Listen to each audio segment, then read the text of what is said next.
ओम अज्ञानतिमिरान्धस्य ज्ञानञ्जनशलाकया चक्षुरुन्मीलितं तस्मै श्रीगुरुवे नमः। श्रीचैतन्यमनोभीष्टं स्थापितं येन भूतले स्वयं रूपकदा मह्यं ददाति स्वपदान्तिकं। वन्देऽहं श्रीगुरु श्रीयुतपदकमलं।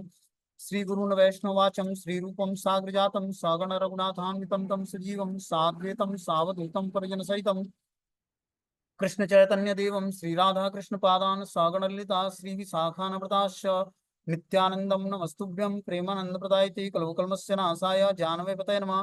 नारायणं नमस्कृत्यं नरं चैव नरोत्तमं देवीं सरस्वतीं व्यासं ततो जयमुदीरयेत्। सुन्वतां स्वकथा कृष्ण पुण्यश्रवण कीर्तनं हृदयन्तस्तु भद्राणि विध्नोति सुरसतां। नष्टप्रायेषु भद्रेषु नित्यं भागवत सेवया भगवती उत्तम श्लोके भक्तिर्भवति नैष्ठिकी। तदा रजस्तमो भाव काम लोभादय चेत एते निरावृद्धम स्थित सत्वे प्रसिद्धति। एवं प्रसन्न मनसो भगवत भक्ति योगता भगवत तत्व विज्ञान मुक्त संगस्य जायते। विद्यन्ते हृदय ग्रंथि छिद्यन्ते सर्वसंशयं क्षीयन्ते चास्य कर्माणि दृष्ट्वा एवात्मनीश्वरे मुखं करोति वाचालं पंगुं लंघयते गिरिं यत्कृपातमहं वन्दे परमानन्दमाधवं। प्रह्लाद नारद पराशर पुंडरीकं व्यासम् अम्बरीश सुख सौनक स्मृतालभ्यां रुक्मांग अर्जुन वसिष्ठं विभीषणादीनं पुण्यानि नामानि परं भागवत स्मरामि। आराध्यो भगवान् व्रजे सुतन्यो तद्धाम वृंदावनम रम्या काचिदुपासना व्रजवधु वर्गेण या कल्पिता। श्रीमद्भागवतं प्रमाण अमलम प्रेमोपमार्थो महान श्री चैतन्य महाप्रभु मतमिदं तत्रादरो नापर। कृष्णाय वासुदेवाय हरे परमात्मने प्रणतक्लेशनाशाय गोविंदाय नमो नमः।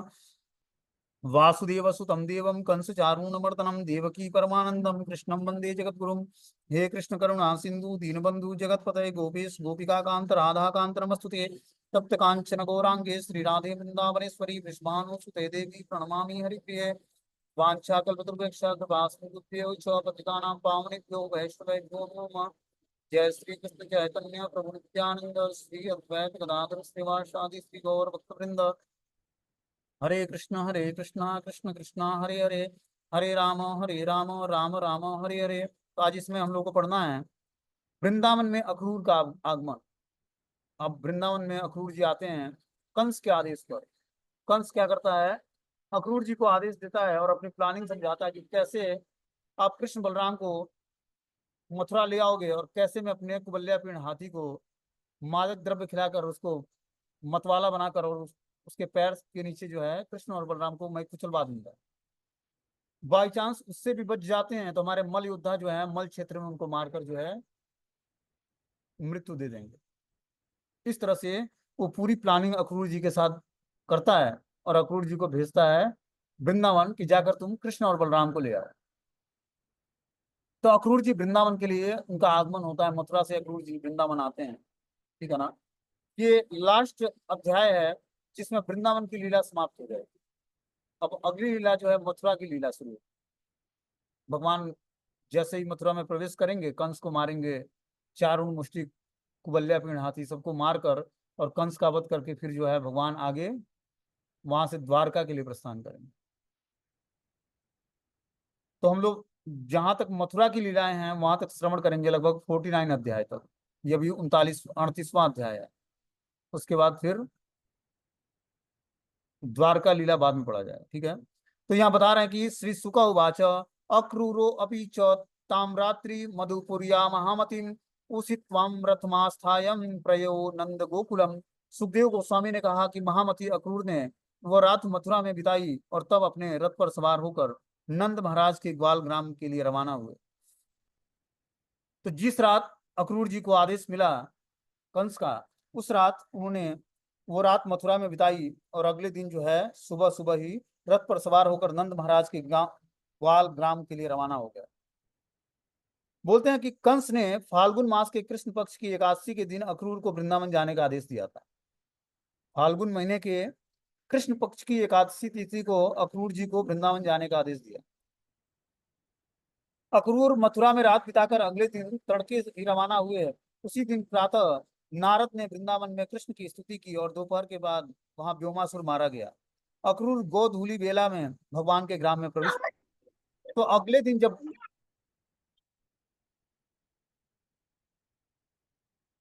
दिन जब अक्रूर जी जाते हैं सुबह सुबह उठकर तो गोधूली बेला में पहुंचते हैं, मतलब संध्या टाइम में पहुंचते हैं।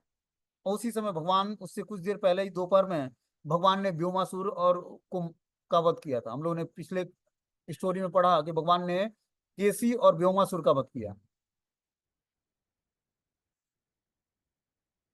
तो इस तरह से अक्रूर जी गोधूली वेला में भगवान के ग्राम गोकुल मतलब वृंदावन पहुंचते हैं। बोलते हैं मार्ग में यात्रा करते हुए महात्मा अक्रूर को कमल नेत्र भगवान के प्रति अपार भक्ति का अनुभव हुआ और वे इस प्रकार सोचने लगे।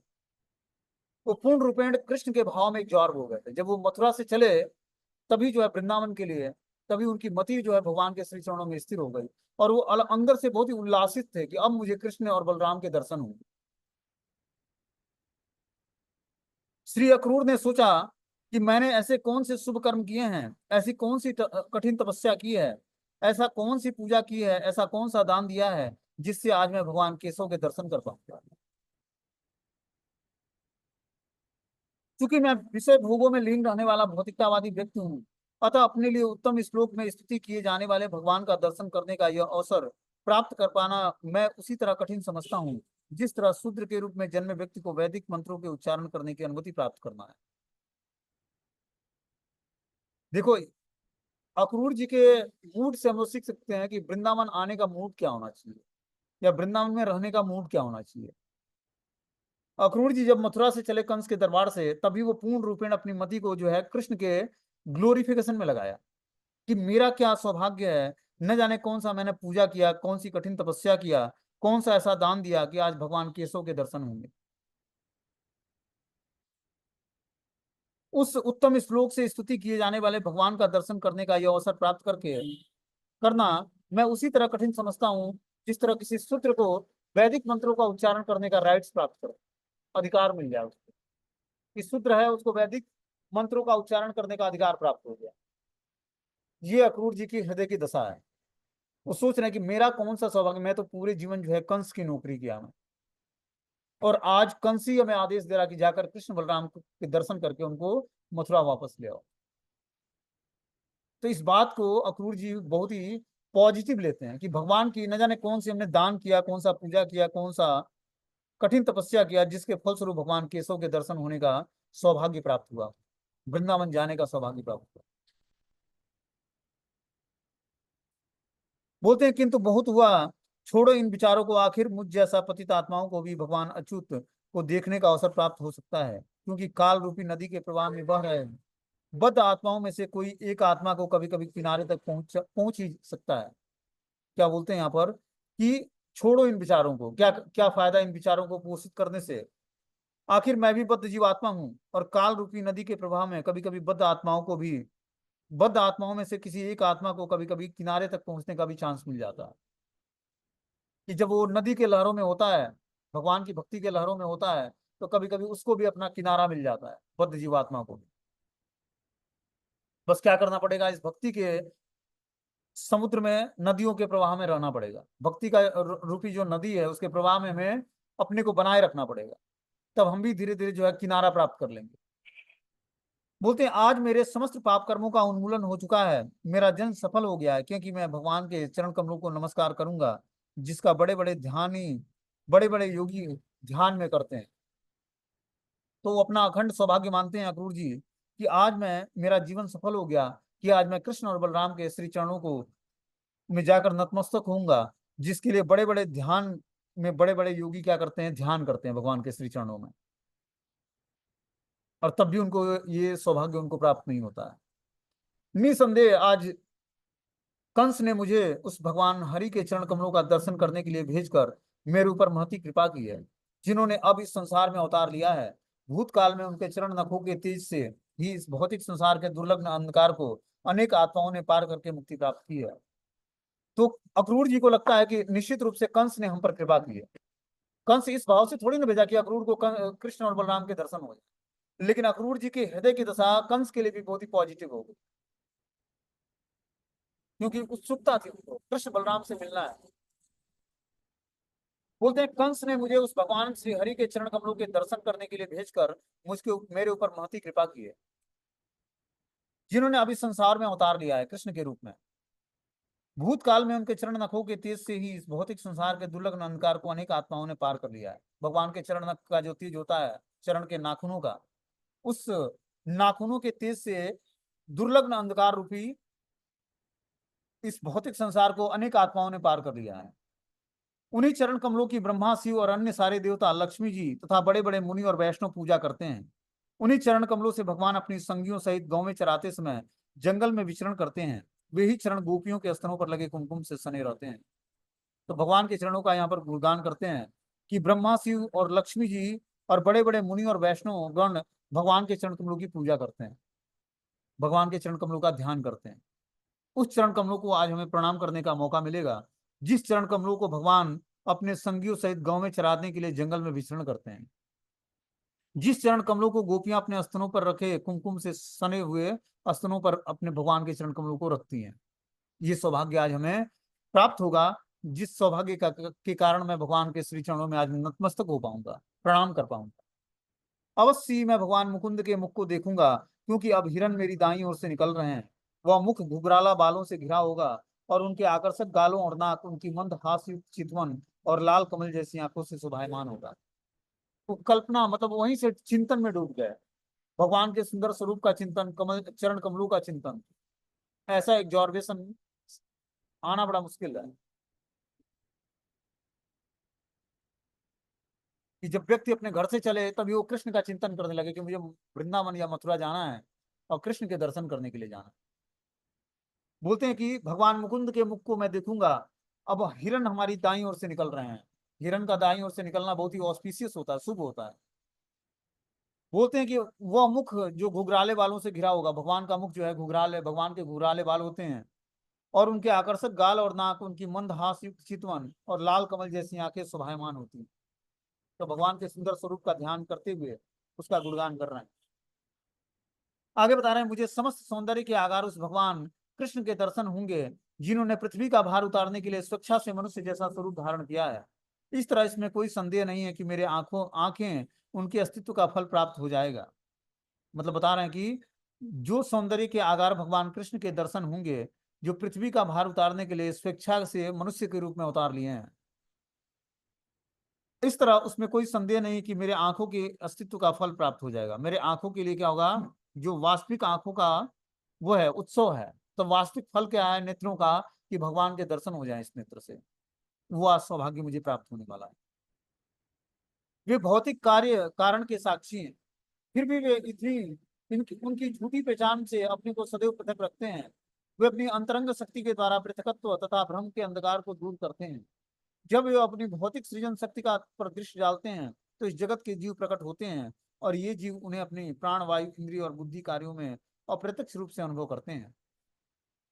बोलते हैं कि वे भौतिक कार्य कारण के साक्षी हैं। भगवान भगवान भौतिक कार्य कारण के साक्षी होने के साथ सर्व कारण कारणम है, सभी कारणों के भगवान साक्षी हैं परमात्मा के रूप। वे उनकी झूठी पहचान से सदैव अपने को पृथक रखते हैं। जीवात्मा की जो झूठी पहचान है, मिथ्या अहंकार है, उससे भगवान आकर्षित नहीं होते, प्रभावित नहीं होते। वो हमेशा पृथक बने रहते हैं। जबकि आत्मा प्रभावित होती है मन, बुद्धि और मिथ्या अहंकार से, लेकिन परमात्मा प्रभावित नहीं होते उससे, उससे पृथक बने रहते हैं। वे अपनी अंतरंगा शक्ति के द्वारा पृथकत्व और भ्रम का के अंधकार से दूर करते हैं। जब वे अपनी भौतिक सृजन शक्ति पर दृष्टि डालते हैं तो इस जगत के जीव प्रकट होते हैं।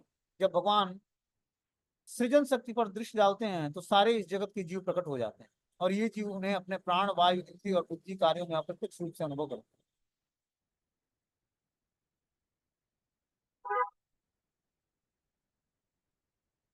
आगे बोलता है कि भगवान के गुणों, कर्मों और अवतारों से सारे पाप नष्ट हो जाते हैं और उत्पन्न समस्त सौभाग्य एवं तीनों का वर्णन करने वाले शब्द संसार को जीवन दान देते हैं, उसे सुशोभित बनाते हैं और शुद्ध करते हैं। दूसरी ओर उनकी महिमा से विहीन शब्द सौ की सजावट करने जैसा होता है।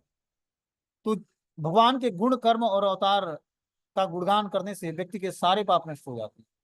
भगवान के लीलाओं का, कर्मों का और अवतारों का वर्णन अगर जो हम सुनते हैं या करते हैं तो हमारे समस्त पाप नष्ट हो जाएंगे और हमारा अखंड सौभाग्य जगेगा, जिसका वर्णन शब्दों में नहीं किया जा सकता है।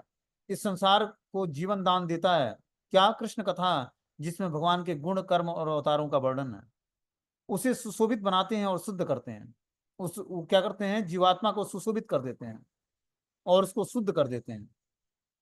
दूसरी ओर उनकी महिमा से विहीन शब्द सौ की सजावट करने जैसा है।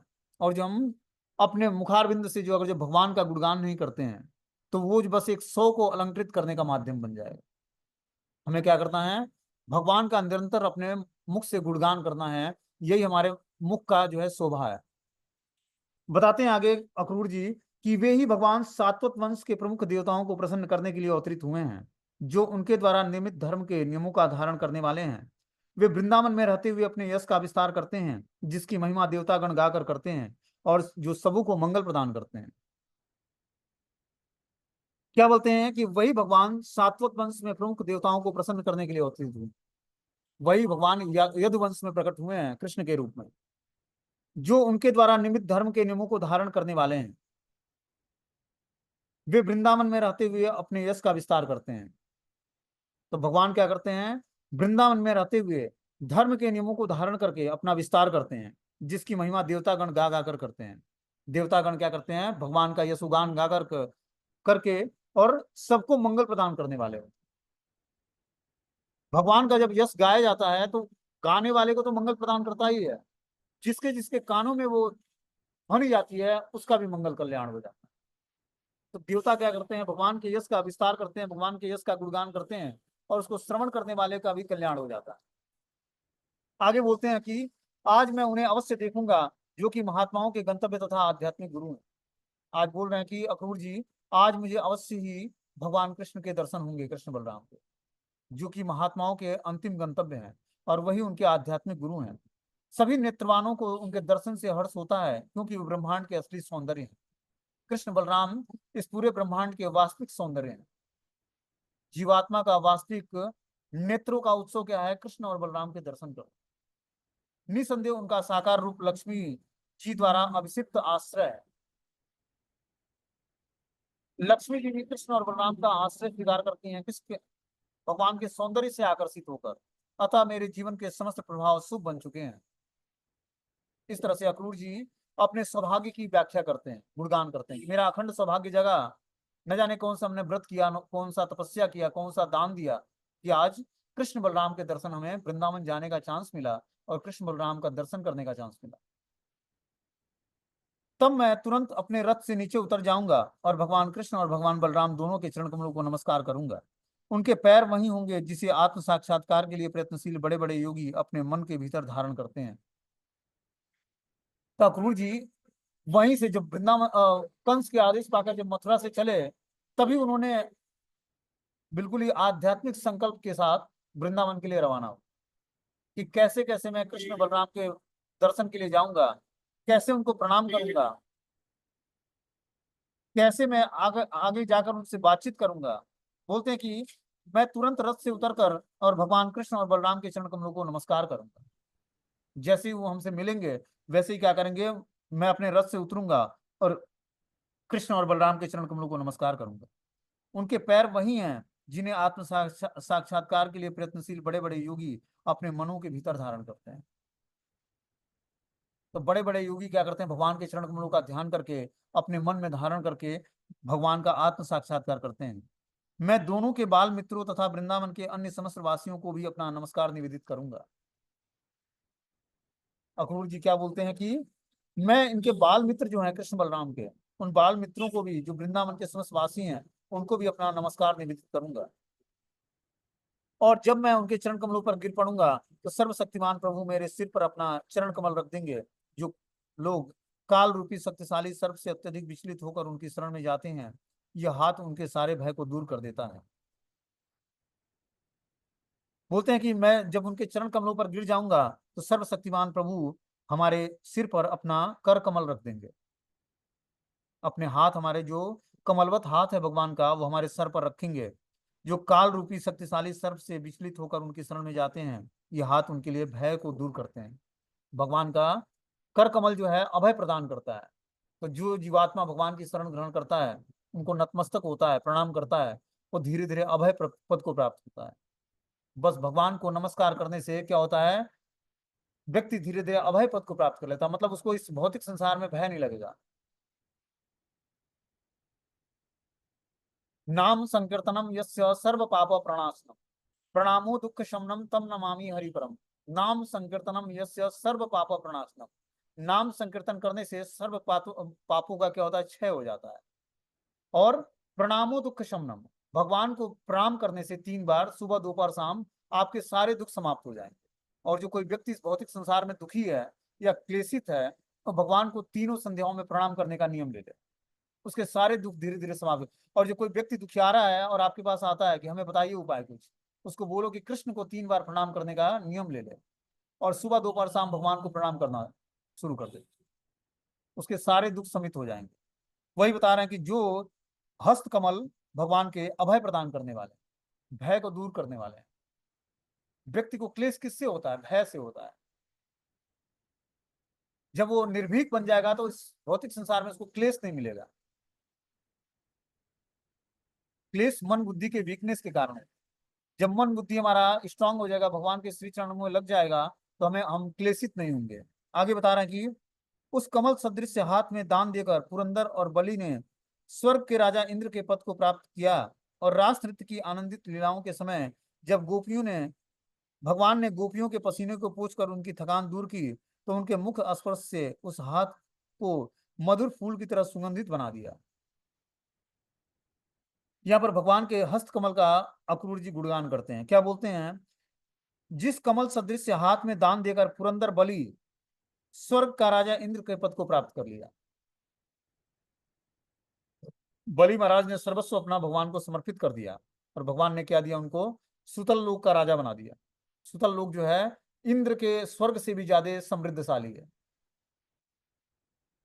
और क्या बता रहे हैं कि उसी हस्त कमल से रास नृत्य में आनंदित लीलाओं के समय भगवान ने गोपियों के पसीनों को पोंछकर उनकी थकान दूर करके और उनका मुख स्पर्श कर दिया था, और हाथ के मधुर फूल की सुगंध से हाथ का हाथ को मधुर फूल की सुगंध जैसा बना दिया था।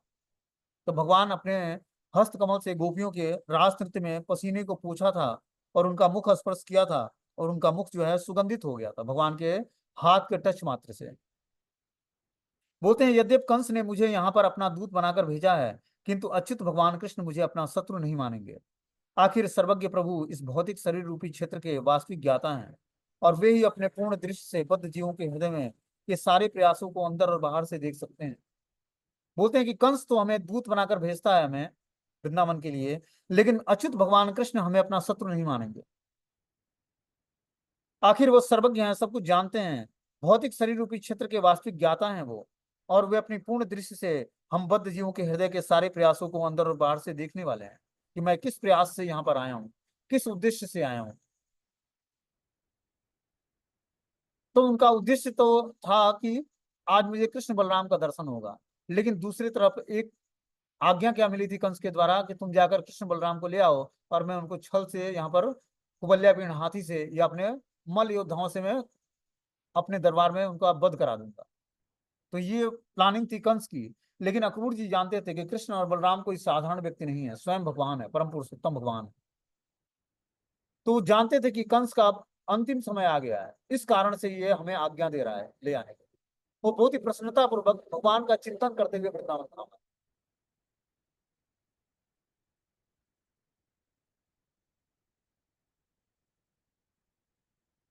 आगे बता रहे हैं, इस तरह जब मैं हाथ जोड़कर उनके पैरों पर प्रणाम करने के लिए गिरकर पड़ा रहूंगा, तो वे अपनी हंसी युक्त स्नेहमयी चितवन मुझ पर डालेंगे, और मेरा सारा कलमश से छूमंतर हो जाएगा, और तब मेरे सारे संशय दूर हो जाएंगे, मैं गहन आनंद का अनुभव करूंगा।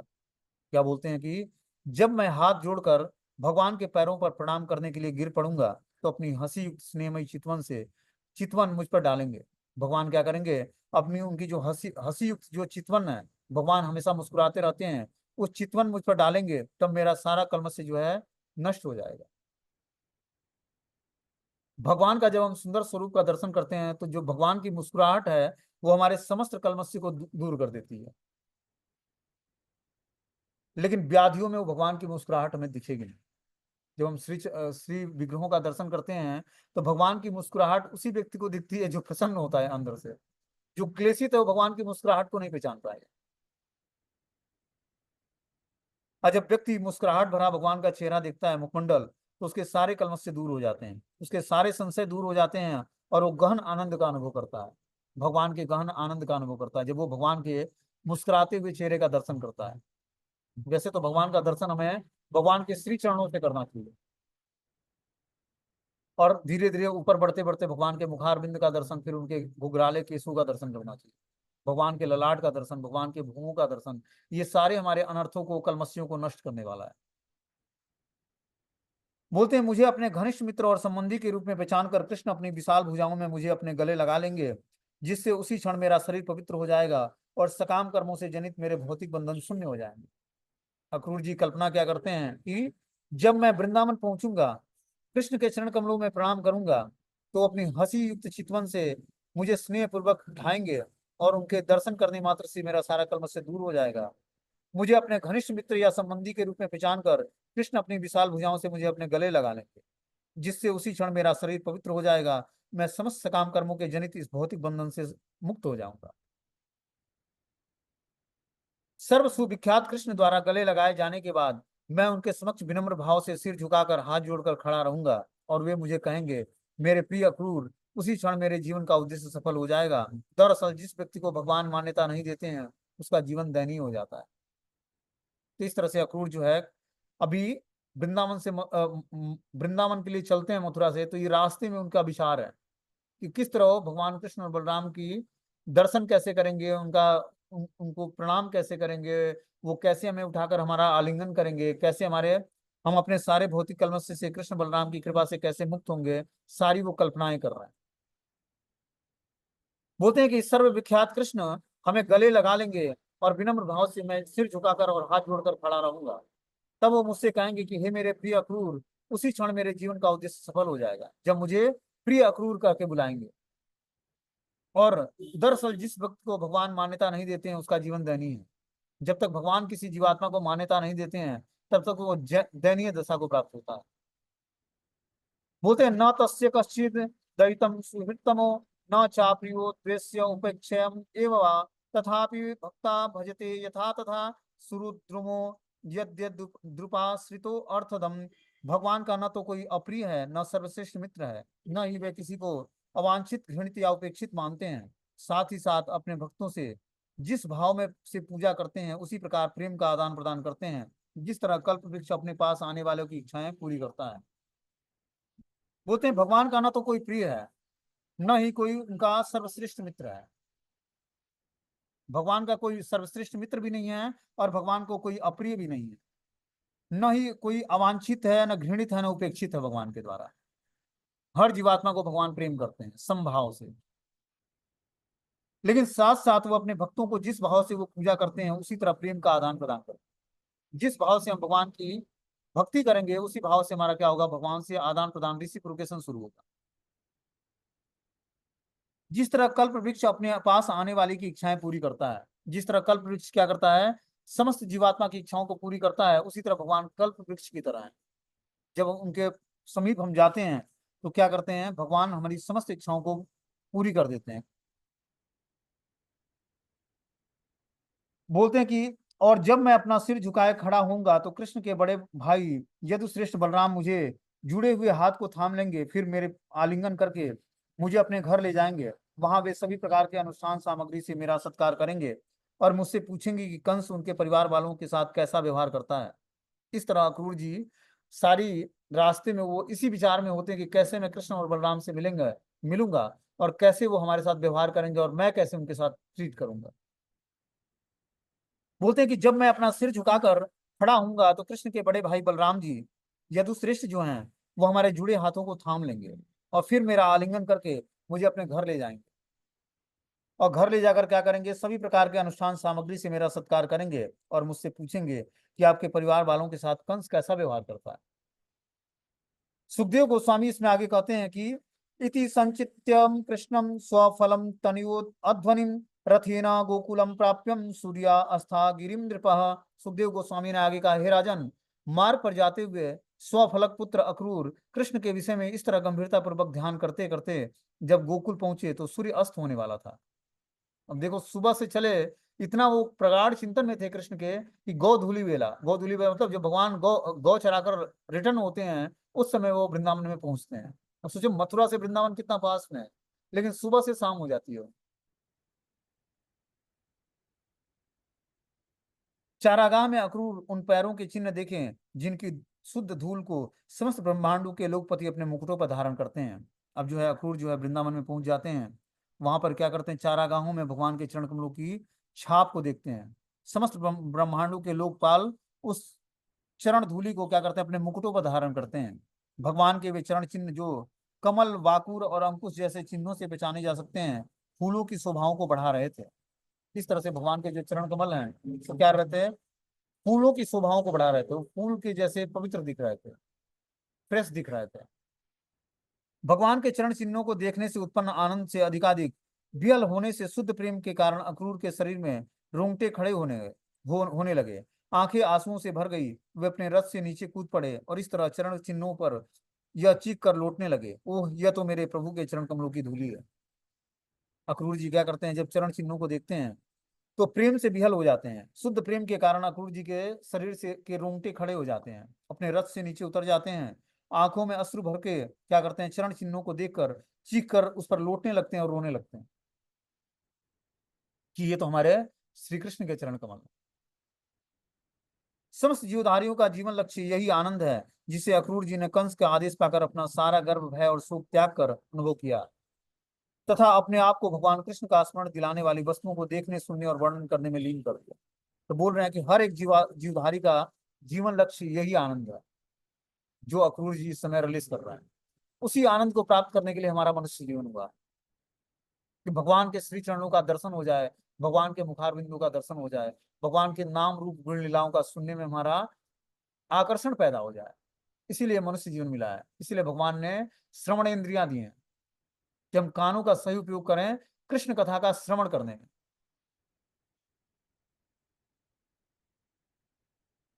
तत्पश्चात अक्रूर ने ब्रज गांव में कृष्ण और बलराम को गौ धोने के लिए जाते देखा। कृष्ण पीले वस्त्र पहने थे, बलराम नीले वस्त्र पहने थे। उनकी आंखें शरतकालीन कमलों के समान थी। उन दोनों बलशाली भुजाएं वाले लक्ष्मी के आश्रय में से एक का रंग गहरा नीला था और दूसरा श्वेत रंग का था। ये दोनों ही समस्त व्यक्तियों में सर्वाधिक सुंदर थे। जब वे युवक हाथियों की चाल से अपनी दयामय मुस्कानों से निहारते चलते तो ये दोनों महापुरुष अपने पद चिन्हों से चारागाह को सुशोभित बनाते। तो यहाँ पर अक्रूर जी जब कृष्ण और बलराम के गांव ब्रज गांव में वृंदावन में पहुंचते हैं तो उस समय भगवान कृष्ण और बलराम गौ में दूहने का टाइम हो गया था उनका।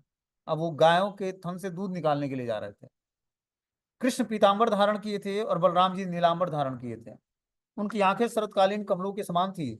उन दोनों बलशाली भुजाएं जैसे लगता था कि लक्ष्मी जी स्वयं आश्रय ग्रहण करके, और उनका जो बलशाली भुजाएं थी, एक का रंग गहरा गहरा नीला था और दूसरे का रंग श्वेत था।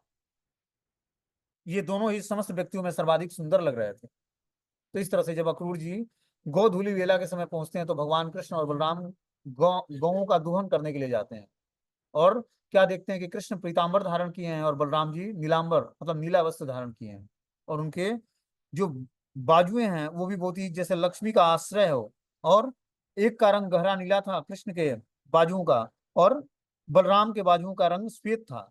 ये दोनों ही समस्त व्यक्तियों में सर्वाधिक सुंदर लग रहे थे। जब ये युवक हाथियों की सी चाल से अपनी दयामय मुस्कानों से निहारते चलते तो ये दोनों महापुरुष अपने पद चिन्हों से चारागाह की सुशोभा बढ़ाने लगे। ये जब गौवे धोने के लिए जाते संध्या टाइम में तो क्या होता, जिस तरह हाथी मदमस्त हो जाता है उसी तरह कृष्ण और बलराम गौ दोहन के लिए जाते, गायों का दूध निकालने के लिए। ये पद चिन्ह पताका बोलने की पद चिन्हों से चारागाह सुशोभित हो जाता। ये पद चिन्ह पताका वज्र अंकुश कमल चिन्हों से युक्त था। यह अत्यंत उदार और आकर्षक लीलाओं वाले दोनों प्रभु मणि जटित हार फूल मालाएं पहने थे। इनके अंग शुभ सुगंधित द्रव्यों से लेपित था। ये अभी अभी स्नान करके आए थे और निर्मल वस्त्र पहने हुए थे। इन आदि महापुरुषों और ब्रह्मांड के आदि कारणों ने पृथ्वी के कल्याण हेतु अपने केशव और बलराम के रूप में अवतार लिया है। हे राजा परीक्षित, वे दोनों दो स्वर्ण आभूषित पर्वतों के समान लग रहे थे, जिनमें एक पर्वत मरकत मणि का था और दूसरा चांदी का था, क्योंकि वे अपनी तेज से सारी दिशाओं के आकाश को के अंधकार को दूर कर रहे थे। तो इस तरह से सुखदेव गोस्वामी आगे बोलते हैं कि जो कृष्ण और बलराम मतलब केशव और बलराम थे वो पृथ्वी के कल्याण के लिए ही अवतार लिए हैं। उनका जो स्वरूप था जो स्वर्ण आभूषित पर्वत के समान लग रहे थे। उन्होंने इतना अलंकार धारण किया था कि जैसा लगता कि स्वर्ण आभूषित पर्वत है। एक का स्वरूप जो है मरकत मणि जैसा लग रहा था, और दूसरे का चांदी जैसा। मतलब मरकत मणि में नीले रंग का वो होता है, शाइनिंग होता है, और चांदी में व्हाइट कलर का होता है। तो कृष्ण का जो है मरकत मणि जैसा स्वरूप था, और बलराम जी का चांदी, जो प्योर चांदी होती है, जो चमक होती है, उस तरफ बलराम जी का स्वरूप है। वो अपने तेजों से समस्त दिशाओं के अंधकार को दूर कर रहे थे। स्नेह से अभिभूत अक्रूर तुरंत अपने रथ से नीचे कूदकर बलराम और कृष्ण के चरण कमलों में दंडोत प्रणाम करने के लिए गिर गया। भगवान के दर्शन की प्रसन्नता से अक्रूर की आंखों में आंसू आ गया, और अंगों में आनंद का उभार हो गया। उन्हें ऐसी उत्कंठा हुई कि वे, हे राजन, वे अपने आप को वाणियों द्वारा व्यक्त नहीं कर सके। तो जैसे ही कृष्ण बलराम के दर्शन होते हैं, वैसे ही अक्रूर जी अपने रथ से नीचे कूदकर और कृष्ण बलराम के चरण कमलों में दंडोत प्रणाम करते हैं, और आंखों से आंसू भरकर आनंद से उमड़ जाता है उनका। इस तरह से वो कृष्ण बलराम का दर्शन करते हैं, और उत्कंठा बस उनकी वाणी अवरुद्ध हो जाती है। अक्रूर को पहचान कर भगवान कृष्ण ने उन्हें रथ के चक्र से अंकित अपने हाथों से अपने निकट खींचा, और तब उनका आलिंगन किया। कृष्ण को प्रसन्न हुए, प्रसन्नता हुई, क्योंकि वे अपने शरणागत भक्तों के प्रति सदैव स्नेहिल रहते हैं। तो अक्रूर भगवान के चाचा भी थे। तो जैसे ही भगवान कृष्ण ने देखा कि अक्रूर जी आए हुए हैं, वैसे ही भगवान कृष्ण ने अपने हाथों से उनको निकट खींचा और उनका आलिंगन किया। कृष्ण को प्रसन्नता हुई, क्योंकि वो अपने शरणागत भक्तों के प्रति सदैव ही स्नेहिल रहते हैं। तो अक्रूर जी भगवान के चाचा भी थे, लेकिन भगवान के महान भक्त भी थे। तो इस तरह से अक्रूर जी को भगवान ने स्नेह भरी अपनी हाथों से खींचकर उनका आलिंगन किया। जब अक्रूर अपना सिर झुकाए खड़े थे, तो भगवान संकर्षण बलराम ने उनके जुड़े हुए हाथ पकड़ लिए। तब वे कृष्ण सहित उन्हें अपने घर में ले गए। अक्रूर से यह पूछने के बाद कि उनकी यात्रा सुखद तो रही, बलराम ने उन्हें उन्हें बैठने के लिए श्रेष्ठ आसन दिया, शास्त्रोचित विधि से उनके पांव पखारे, और आदर पूर्वक मधु मिश्रित दूध दिया। इस तरह से कृष्ण बल भगवान कृष्ण ने उनको पहले आलिंगन किया, और बलराम जी ने क्या किया, जब अक्रूर जी हाथ जोड़कर खड़े थे, तो बलराम जी उनके हाथों को पकड़ लेते हैं, और क्या करते हैं, उनको अपने घर में ले जाते हैं, श्रेष्ठ आसन प्रदान करते हैं, और उनका पांव पखारते हैं, और उनको मधु मिश्रित दूध देते हैं पीने के लिए। सर्वशक्तिमान भगवान बलराम ने अक्रूर को एक गाय भेंट की, उनकी थकान दूर करने के लिए उनके पांव दबाए, तब परम आदर और श्रद्धा के साथ भांति भांति के उत्तम स्वादों से युक्त उचित विधि से पकवान खिलाया। इस तरह से अक्रूर जी का भगवान बलराम ने बहुत ही स्वागत किया, उनको एक गाय भेंट की, उनकी थकान दूर करने के लिए उनके पांव दबाए, और उनको श्रद्धा के साथ अलग अलग स्वादिष्ट व्यंजन बनाकर बनवाकर खिलाया। जब अक्रूर भरपेट खा चुके, तो धार्मिक कर्तव्यों के परम ज्ञाता भगवान बलराम ने उन्हें मुख को मीठा करने के लिए सुगंधित द्रव्य भेंट किया, और फूल मालाएं भेंट की। इस प्रकार अक्रूर एक बार फिर परम आनंद को प्राप्त हुए। जब अक्रूर जी भोजन कर लेते हैं, तो बलराम जी क्या करते हैं, उनको कुछ मीठा खाने को देते हैं, मीठे सुगंधित द्रव्य देते हैं, और फिर वो और परम आनंद को प्राप्त करते हैं, और फूल मालाएं से उनको उनको फूल मालाएं भेंट करते हैं। फिर आगे जो है नंद महाराज से उनकी भेंट होती है, इसकी स्टोरी हम लोग कल पढ़ेंगे। ठीक है, हरे कृष्ण।